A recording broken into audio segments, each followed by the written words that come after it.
So, hello everyone, welcome. You could be anywhere in the world right now, but you choose to be here. Yeah. So, thank you for supporting and thank you for being here. We don't take it for granted. So, our panel is called, as you can see, Mentorship to Partnership, the Power of Allyship. And I've got an incredible, esteemed panel. But before I start by introducing them, let me tell you a little bit about who I am. So I'm Kanya King. I'm founder and CEO of the Mobo Group and Mobolise. I have a long and varied background in creative media, youth culture, entertainment and D&I. And I sit on a number of boards, advisory committees, such as Creative Industry UK, Creative UK, Sky Television, Arts and Media Honours Board, as well as being a trustee for Mobo Trusts, which provides life-changing opportunities for diverse, underrepresented talent. Anyway, enough about me. That's a hard one to follow. I'm like that. Oh my gosh. I need to add some more of those accolades. I will. Get it. It's actually a great honour, a privilege to be interviewing everyone here, because normally I'm the one being interviewed or given a keynote speech, so I'm going to take advantage of this opportunity to ask many, many questions. So, this incredible panel, who are they? So first we've got Lisa Goodchild, who is the founder, absolutely, I love this. So founder of DigiLearning. Now, Lisa often says she's not good child, she's bad child, but she's always been a good child for me. Bad child for life. And we go back a long way. Okay, so maybe I'll kind of do it in order, really. So next we do have Daisy Domenghini. Do I get it right? Woo, yes! I thought I'm doing well if I get that right. Okay, MD of the legendary, of course, VaynerMedia, which I'm sure everybody here knows about. Then we have, oh my gosh, the man himself, the iconic Kenna, and yes, absolutely, founder and CEO of Brand Advance. And last but no more least is Tomi, Oyewumi. Yeah. Diversity, Equity and Inclusion Partner at the Music Institution PPL. So give them a round of applause.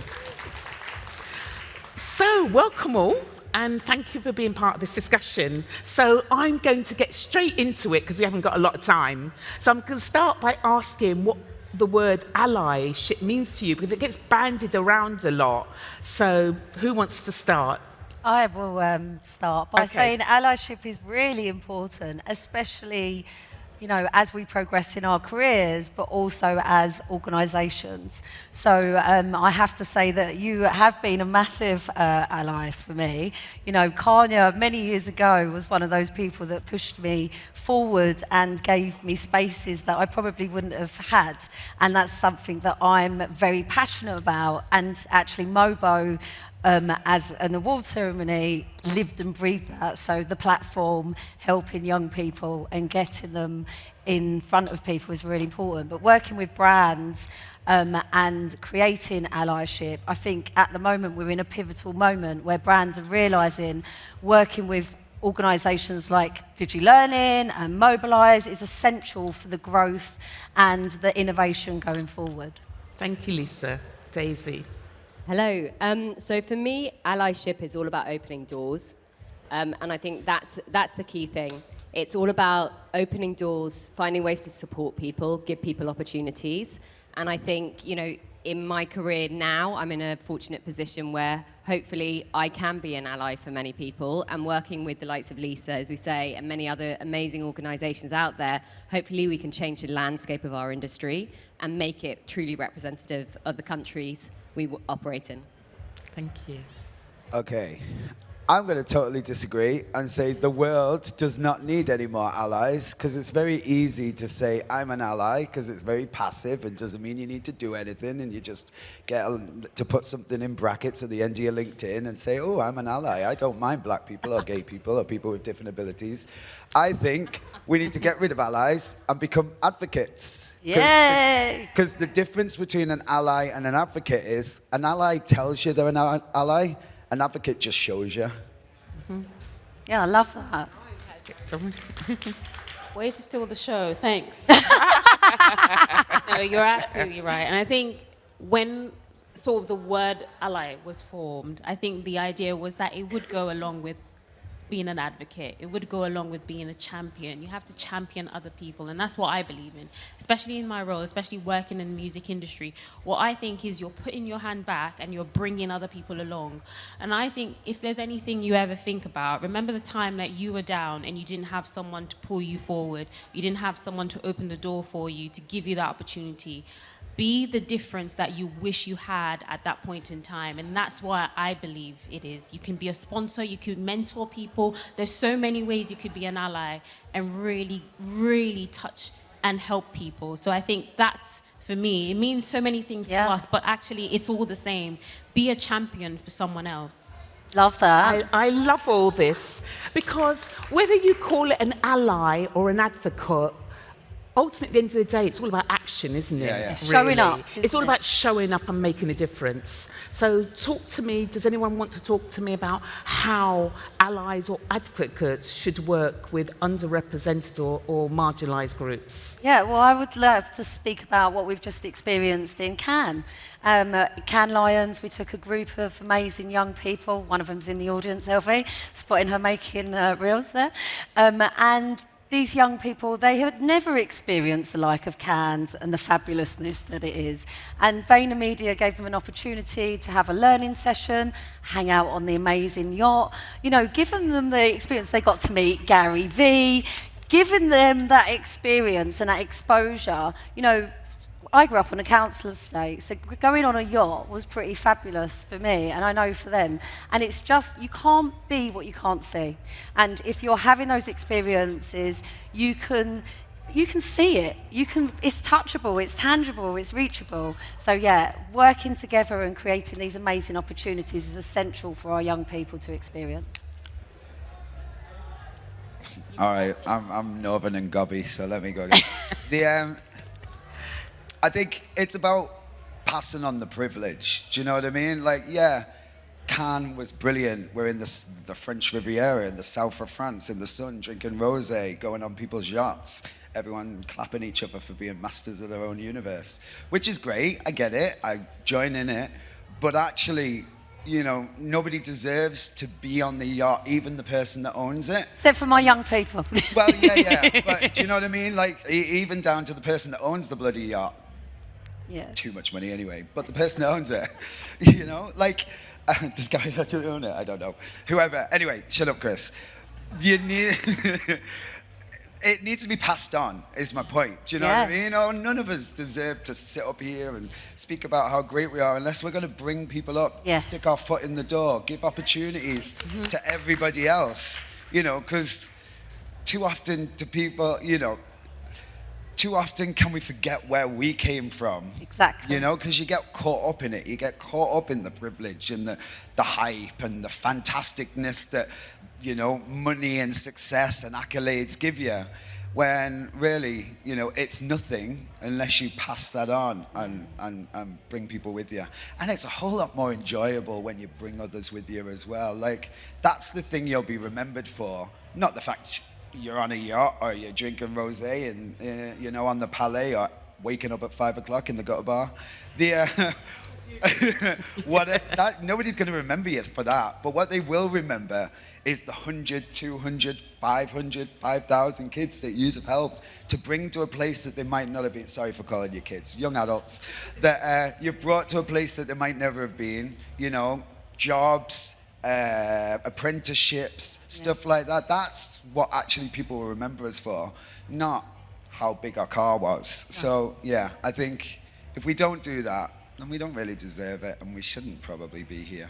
So Chris, can you talk a little bit more about the programs or initiatives like your organisation might be doing? Yeah. So we've got quite a few. So like in 30 seconds, I'm a kid that was born into care. I went into care the week before my first birthday. I left care when I was 16, just before 17, and joined the British Army. I was in the British Army for 11 years, and then I got blown up in Iraq. I was in a coma for 8 weeks. I woke up.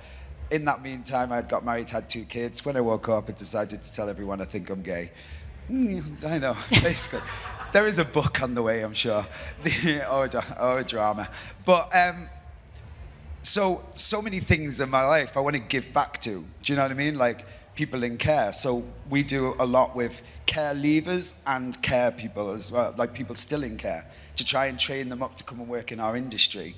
I do a lot we have one person that is an open prison offender. We have one person working in our company at any one time from that, because most of the people that I grew up with didn't have the privilege to join the army, find themselves, and end up sat on this stage somehow. So so need to give back to that. And then as a business as well, we have apprentices. We have we'll support yous. We'll support Brixton Finishing Academy. We've supported that since the very beginning with Ali and that. So I think any opportunity we can to find ways, and me personally as well. So myself and Dean, we pay for somebody to go through uni. We pay their year for 3 years. Sort of stole that off Stormzy, to be honest. He's paying for 10, I'm paying for 1. but no, like, you got to start somewhere. Yeah, exactly. But every opportunity we can as a company, me as a person, I feel like I'm giving back when I bring my son to bloody Cannes as well. Like, so like, here's a little mixed-race 18-year-old somewhere out there. Obviously didn't want to watch his dad. And, just every way I can, I think I'm trying to say. Mm-hmm. Well, how do I follow that? So first of all, I didn't get invited to Cannes.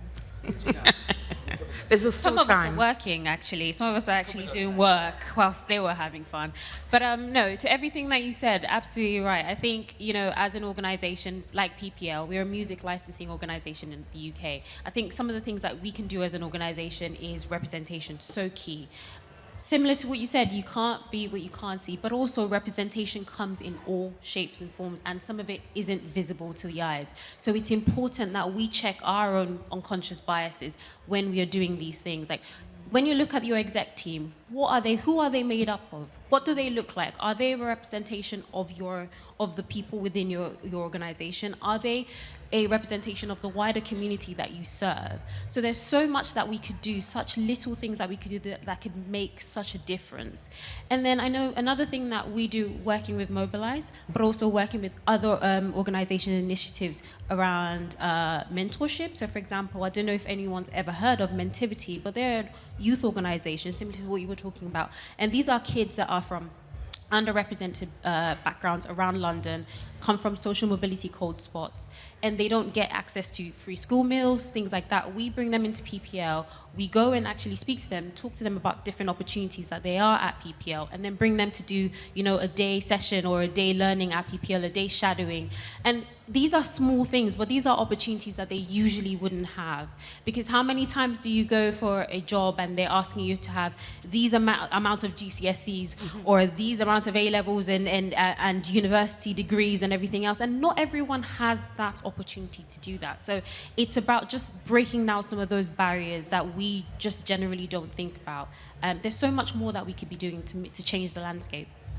What I would say is that PPL is one of those organisations that in 2020, when the world woke up to the injustices of black lives and many inequalities were talked about, and PPL were one of those organisations who didn't just want to do a one-off initiative, do one thing and done. They were more about how can we see transformative change. And this is one of the reasons why Mobolise was set up. It's a collective. It's about bringing people together, sharing best practices, working together for a bigger purpose and a kind of wider impact. So thank you for all the support that you have provided us.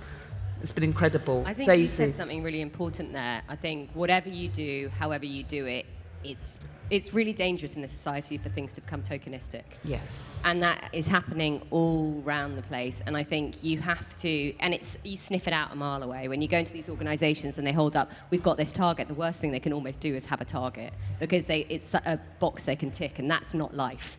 Life is not a box you can tick. So I think for me, one of the things we spend a lot of time doing is really understanding the individuals, because beyond blanket statements, beyond blanket representative groups, there are the individuals. And so one of our biggest focuses at Vayner is we have a people and experience team who's dedicated job is to literally spend time making sure everyone's okay. Everyone has that space to show up to work, and that feedback loop is incredible, but it also helps us continuously refine, evolve, and have those eyes wide open. Because if we don't have that, if we don't keep listening, if we don't keep learning and evolving, then we're going to become stagnant and we're not going to become representative of anyone. So what do you think are the benefits of fostering kind of mentorship and allyship kind of programs or initiatives in the context of like professional development?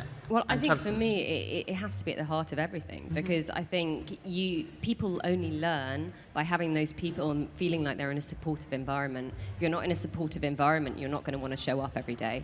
So I think it's super, super important to have those things in place. Because otherwise, I wouldn't want to go to somewhere where I don't feel welcome or supported, and it's actually going to make you phobic. And the worst thing that can happen is then you end up causing someone to spiral because they're not in that supportive place. So mentorship is how you grow, it's how you learn, and I think life's about learning. So if you haven't got that and you're not building that culture, then you're failing as an organisation. Yeah, one of the things actually recently was there's a shop in Stratford, Westfield, and it's designed by prisoners, and they employ ex-prisoners. And I was speaking to somebody, and it's their brother that owns it, and they were saying that the person, they were not coming and opening the shop at the right time on a Saturday. And we was just discussing some of the complications that happen when you're in an underserved, marginalised community, particularly on a council estate. For example, my mum had mental health issues, there was lots going on, should smash up the house and things like that. So if somebody's going through that and then they're having to, all right, he may have gone out clubbing, we don't know, but he may have also had home issues. So it's really important, we say, when our young people are getting placed in organisations, to have those mentors. But also, as Karen Blackett recently advised our young people in Cannes, was having those mentors at different levels from different environments and different organisations is so important, because it takes a village, as we all know, doesn't it, Kanya? So yeah, it's super, super important. Yeah, there are very much different forms of mentorship out there, and whether that's one-to-one mentorship, peer mentorship, reverse mentorship, mentorship to many, it's all valuable. I mean, would you agree, or what's your view? No, I feel like you're waiting for me to say no. No, of course I agree. Of course I agree. But I think, do you know what? And it's probably not for this room, because looking across this room, you seem to be already on the right side of the fence, if you know what I mean, yeah? So it's probably the people out there that think it's all over and think they didn't need to be in here, and they're all sat drinking rosé and the bloody thing out there, that should be in here. And what I'd be saying to them is, in less than 5 years, because our sole focus was to employ the talents that are sat in this room right now, I've built a company that's just not far off 200 people, and we've got 6 offices in 5 countries. Do you know what I mean? When everybody else was letting staff go, we were growing. And not because I'm very clever as a CEO, because I'm really not. It's just because all of you think different to everybody out there, because they've all been to the same uni, and they're all from the same cookie cutter, and they're all facing the same way and know the same stuff because they've got the job with the same person. Do you know what I mean? Like, I know I'm saying it very blasé, but that's the reality of it. Whereas you all have been through different lives, you're from different communities, you think different. And actually, what all of our job is to do is to answer a client's brief with something they've never had before. Whether you're in media, whether you're in advertising, whether you're in music, we are to help our clients sell more stuff. Whether it's a song, whether it's, stuff, So, that didn't make sense, but you know what I mean. So, that's our job, is to help them sell. We're in advertising. This is MadFest is an advertising festival, So how can you do that if you're just going to answer everything in the same way that everybody else has? And you know what as well? The definition of insanity is doing the same thing over and over and expecting a different outcome. So if every day you're at these and you stood on stage and you're saying, we're going to be different this year, and we're going to crack the ceiling and break the floor, and we're going to grow better, but then you go back out and employ the same people that are all doing the same stuff, and you answer the same briefs in the same way, isn't that the definition of insanity? So the way to not be insane is to employ you people, and to give, you know, allyship and space and apprenticeship to bring people into our industry so that you answer things different and you win. Mm-hmm. So has anyone got any strategies or of what organisations should be doing to attract a more diverse team? It's actually like we just linked, because I was going to touch on that. And it's brilliant for us to employ, you know, all the people that are here that deserve those opportunities.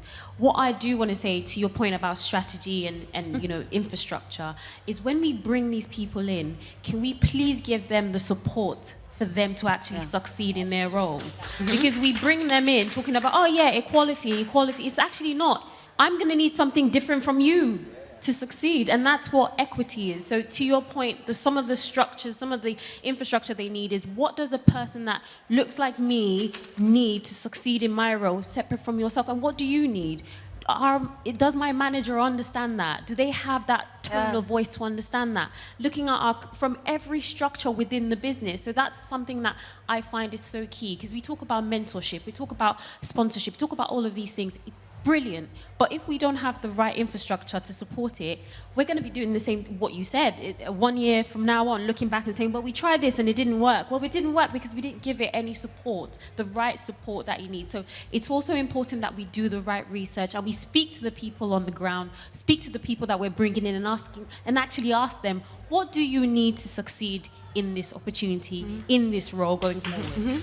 Well, that leads us very well, actually, into the work that organisations like DigiLearning and Mobolise are doing, because it's all about providing kind of the supportive infrastructure to help motivate, elevate talent to reach their full potential. Yeah. So totally, it's about, that's why we're so passionate about our programs, but also our experiences, okay? So we're so passionate about experiences because when you go to an event, I can list the amount of amazing people that I meet, and then I have a lifelong relationship with them, or the amazing piece of nugget of information that I got. So that's why it's really important that we get people from different walks of life into places like MadFest, which is amazing that they've done that.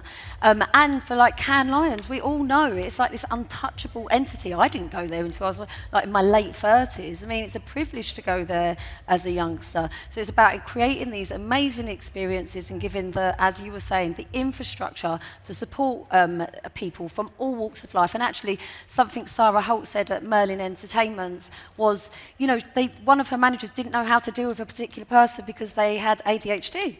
So they sat there and they thought, well, how are we going to approach this? How are we going to do that? And the manager went through training and started understanding that to get the best out of somebody, you have to understand where they're coming from. They will deliver. They will give you that innovation. They'll make your profits go, you know, through the roof, which is what organisations want. So yeah, it's really important to understand and to create that infrastructure.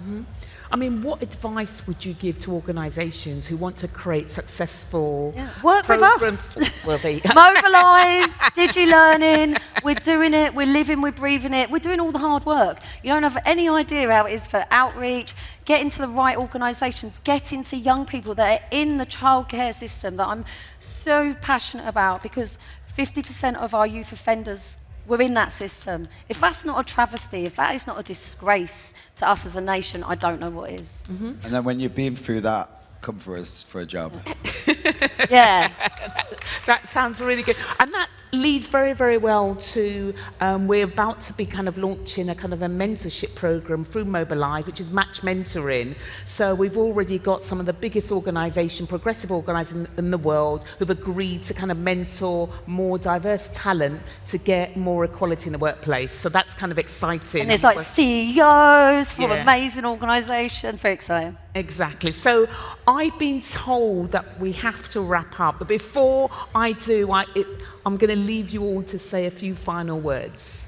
That's good. So mine is get involved, get in touch, Mobolise, DigiLearning, we work together anyway, and we're great organisations, but not just that, we've got great, amazing talent that you actually need. I'd say, I think you've heard it a lot here, really understand the people you're working with, make sure they're feeling supported, and it's going to be an amazing industry if we do that. I'd say that difference that's you've always felt a little bit outside, or that people don't quite get yet, that is your superpower. Whether it's Yes, Chris. whether it's the background, whether it's the accent that you speak with, that's your superpower. Use it, and don't be afraid to use it as well. Absolutely. I think I'll just add to that, to everyone that's out here. I think we started off talking about championing yourself, being an advocate. Champion yourself. That's all we've got to say. Like, champion yourself, advocate for yourself, use your voice, no matter what you think it is, no matter how scary it is. I remember me being sat in this same position a couple years ago thinking, well, I don't know. Just champion yourself, because you don't know what opportunities are there, who's looking for you. You don't know what you could do unless you put yourself out there. So I just want to encourage you, if there's anything you take from today, is make sure you use your voice for yourself. Fantastic words to end with. So give a massive round of applause to incredible Lisa, amazing Daisy, phenomenal Chris, and of course, Tomi. And Kanya King. Woo!